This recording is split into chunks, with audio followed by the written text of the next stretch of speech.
যে ঐক্যের মাধ্যমে পরিবর্তন এসেছে সেই ঐক্য ধরে রাখতে হবে এমন আহ্বান জানিয়েছেন বাংলাদেশে জামায়াতে ইসলামের আমির ডক্টর শফিকুর রহমান। বিকেলে টাঙ্গাইলে এক অনুষ্ঠানে তিনি এই আহ্বান জানান, বলেন স্বৈরশাসনের বিরুদ্ধে সবাইকে সোচ্চার থাকতে হবে।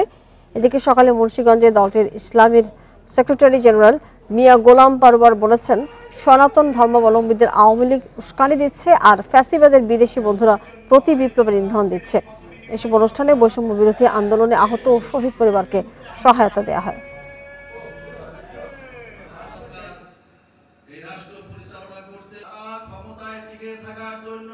যে স্বৈরশাসনের বিরুদ্ধে আমাদের এই আওয়াজ ছিল, আন্দোলন হয়েছিল, কোন অবস্থায় এমন আরেকটা স্বৈরশাসন কখনো যেন বাংলাদেশে ফিরে না আসে, তার ব্যাপারে আমাদের সকলকে সোচ্চার থাকতে হবে। সভ্যতা, এই দেশ, এই জাতির বিনির্মাণে 15-20 বছরের ফ্যাসিবাদী শাসনের হাত থেকে তাদের জীবন দিয়ে, রক্ত দিয়ে তারা এই জাতিকে উদ্ধার করেছে। আমাদের মুক্তি এবং স্বস্তির জন্য তারাই হচ্ছে গৌরবের অংশীদার।